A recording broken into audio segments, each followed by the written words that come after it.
JFD, just fair and direct.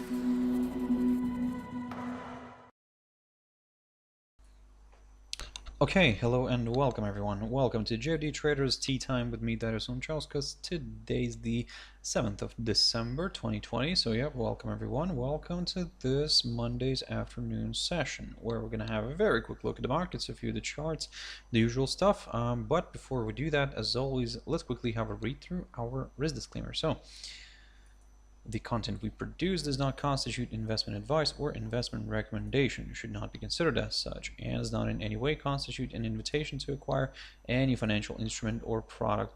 As always, a few seconds for you to read the rest and we can continue.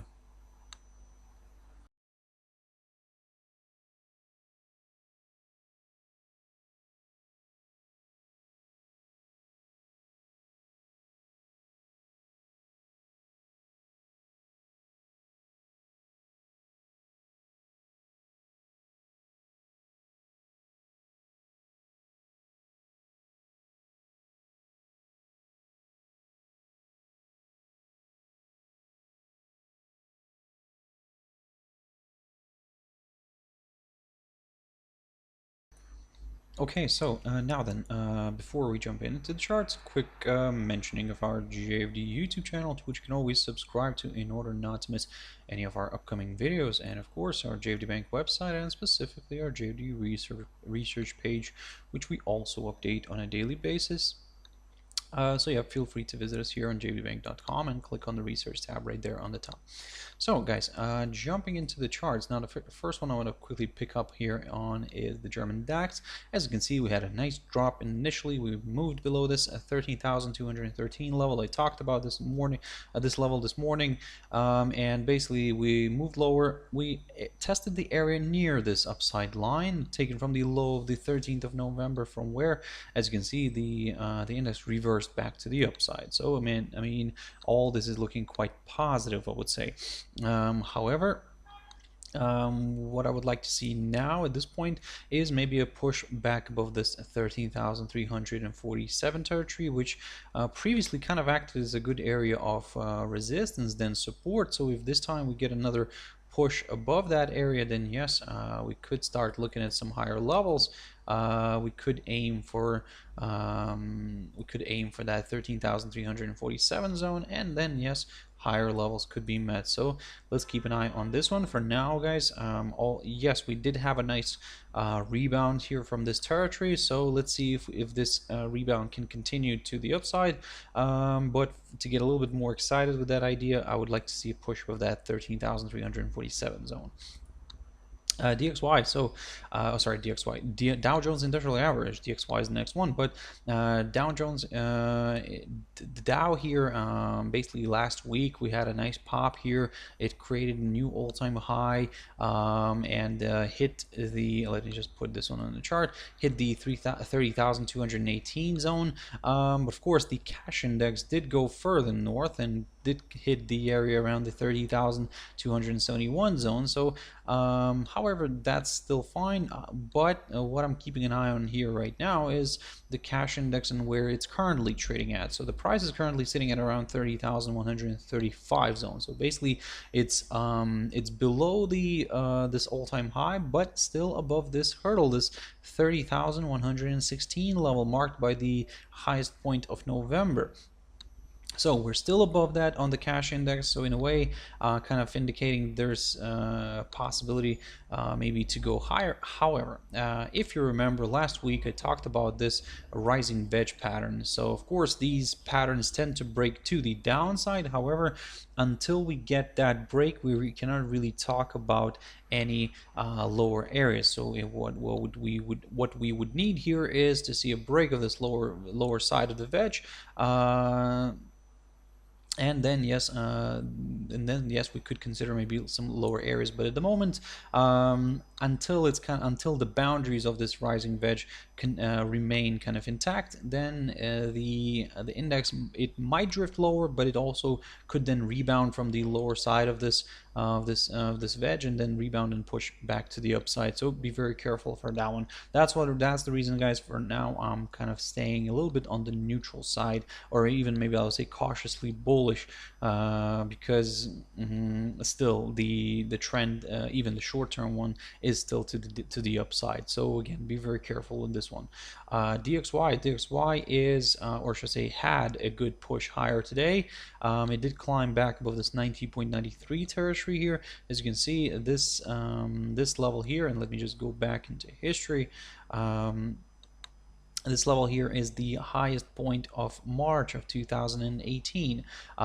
We did initially get a nice push above it. However, as you can see, the bears quickly dragged this one back down here, and we're now back below this 90.93 territory, in a way increasing the chances for this index to drift further south. However, to be a little bit more on the safe side, what I would like to see here is a drop below this hurdle. Let me just drag this one on the chart. A drop below the 90.59 territory right here, the one that I talked about this morning. And then yes, we could consider lower areas, but at the moment I'm taking a bit of a careful approach here, and I'm gonna wait for that confirmation break in to the downside. If that doesn't happen, in order to aim for some higher levels, well, I need to see a break of this downside line first. Now gold, gold is a bit of a mess here. I mean, it did drift lower initially, of course, understandable. DXY did have a nice strong up move here, but gold then rebounded from this 1818 territory, or should I say slightly above that 1818 territory, and yep, it climbed back up this way, kind of showing that it's willing, or should I say it wants to move higher. However, until we get that violation of this 1848 level, we cannot really talk about any higher levels. So that's why for now, be very careful and wait for a violation of this area right here, this 1849 level. And if we do get a nice daily candle staying above this area, then yes, higher levels could be met, guys. So for now, let's be very careful and vigilant. And if you want to look at some lower areas, well, we would need to wait for that drop below that 1800 level and below this 208 EMA, which kind of coincides with that level as well. So yeah, for now, it seems that the downside could be slightly off the table. However, we cannot really get comfortable very much with the upside too. WTI oil. So the commodity is still struggling with this 46.24 zone. So basically, not much has happened since the Monday's analysis. We still need that daily close above this 46.24 zone in order to aim for some higher levels. For now, we're just staying neutral here, and or should I say even actually cautiously bullish. And then yep, I'm waiting for that confirmation break. If that doesn't happen, well, all eyes are on the 43.75 territory then, which is the highest point of August, because if we get a drop below this, in a way, probably by the time this this commodity could approach this level, the 21-day EMA would probably approach this, might probably actually approach this 43.75 territory, and a nice break below this, I mean, could also place the price below the 21-day EMA. So be very careful on that one, guys. And then yes, of course, on that break, we could consider further declines. But at the moment, we're closer to this barrier. We need that confirmation break. We need that confirmation daily close above it before, let's say, aiming for some higher areas. A quick update on Ethereum. Not much is happening, to be honest. Just a quick update here. So I'm still waiting for that strong move above this 623.50 territory, because as you can see, we kept getting these little overshoots, but we didn't really get that daily close above it. So that's why we would need to see a nice daily candle staying above this 623.50 zone, and then we could consider some higher levels. But at the moment, we're stuck above this upside line. We're stuck below this hurdle, below this barrier. So I'm going to take a bit of a neutral stand here and wait for a clear break. If we get a break of this upside line, then yep, that's wonderful. Good news for the sellers, and we could target then some lower areas. One of the levels to keep in mind is this one here, the low of the 5th of December, and actually not even the lowest point of December. The lowest point of December so far the lowest point of December is the 555.70 zone. So also keep your eyes on that one.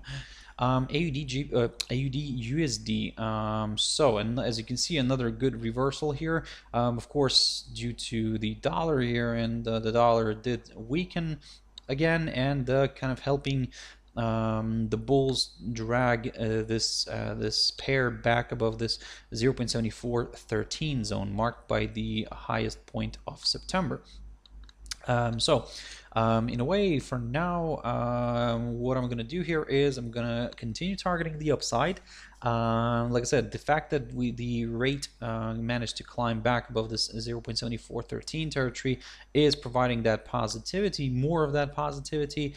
So this way, kind of opening the door for a possible move further north. And one of those levels to consider could be right here, not this one, guys. Do apologize, but this one right here.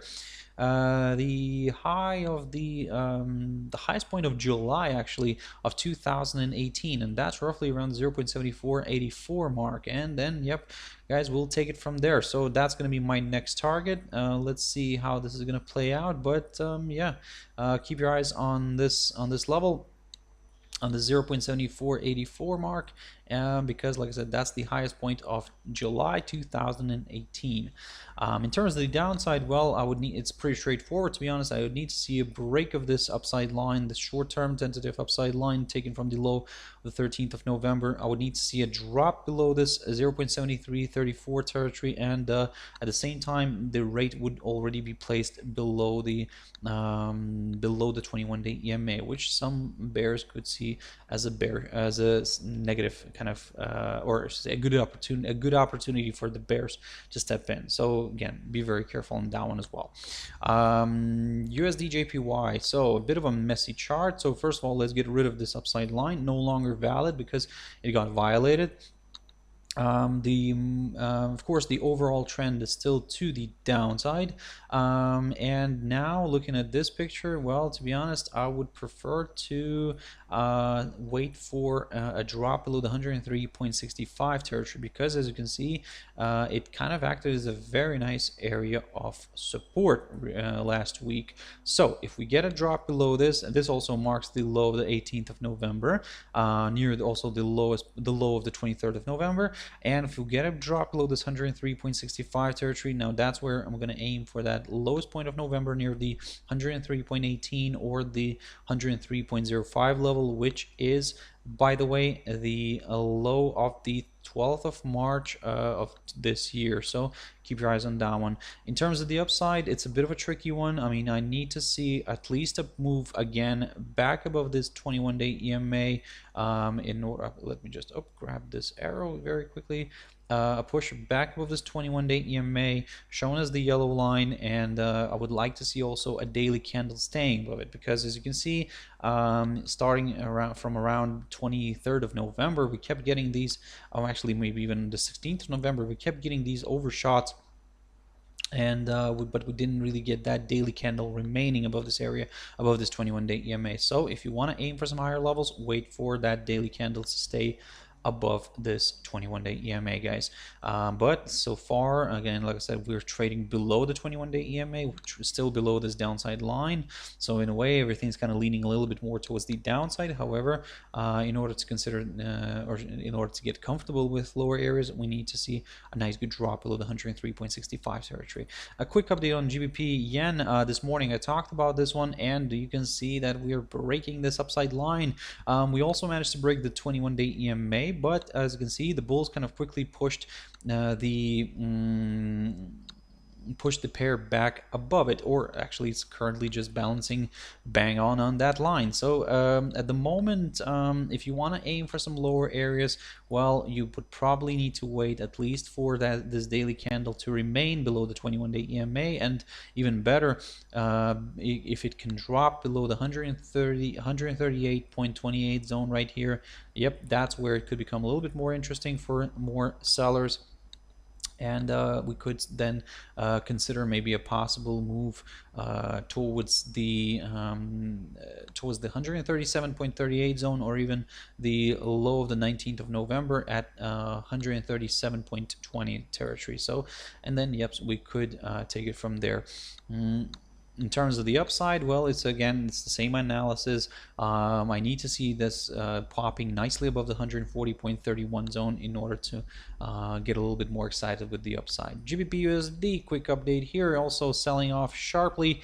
Of course, the whole Brexit shenanigans are kind of not really helping this currency. I mean, this week we're getting closer again towards that deadline to reach to finalize a deal between Europe and Britain, but at the moment it doesn't really look very promising, and yep, that's the reason why we're having the pound kind of dropping heavily.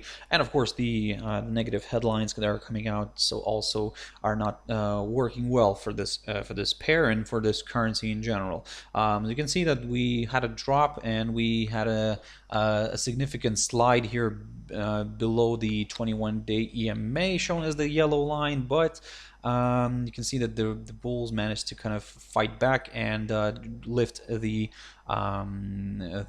rate back above this 21-day EMA and above some of these key support levels. Now, if you remember this morning I was talking about this pair basically, and it was what I was saying, that if we get a drop below the 1.3287 territory, then yes, lower levels could be met. In a way, we did get a drop below it. It did push further south. However, for those who managed to catch this one, I mean, once you get a nice break like that, guys, you straight away put your stop loss just in front of the entry in order to, let's say, if this reverses against you, to kind of protect yourself, because so that you wouldn't get stopped out and you wouldn't go drag back into the minus. So at the moment, if you manage to do something like that, great, guys, because as you can see, we did have a sharp drop lower, but the bulls kind of are pushing this one back up. However, don't get me wrong, for now I'm leaning a little bit more towards the downside, because again, it probably won't be a smooth sailing here for GBP,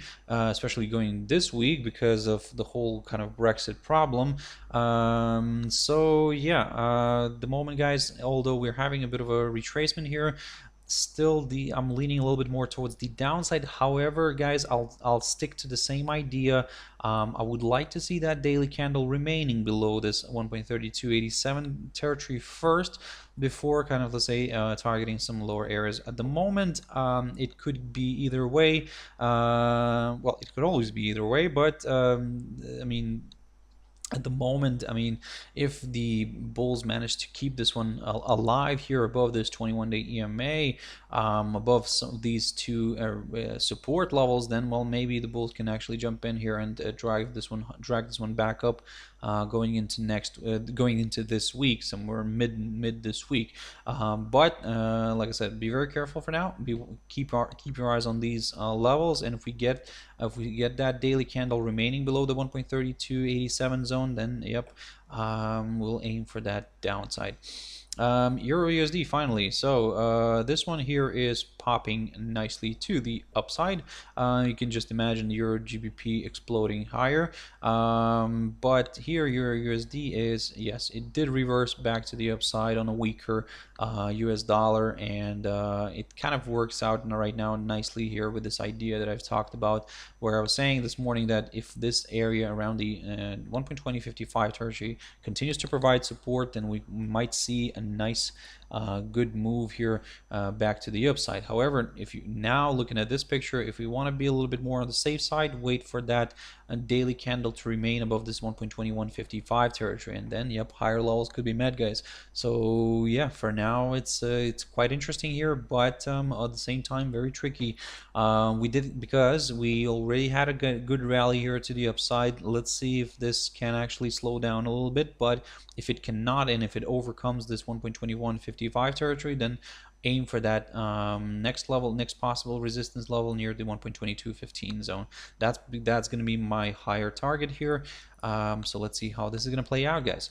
So I'll have to wrap it up here. Thank you very much for watching and listening. I hope you found it useful, guys. If you want to catch my video tomorrow morning, as always, my Trader's Espresso, that's 7 o'clock GMT time. For now, have a wonderful evening, guys. Stay safe, and I'll see you later. Thank you very much, and bye-bye.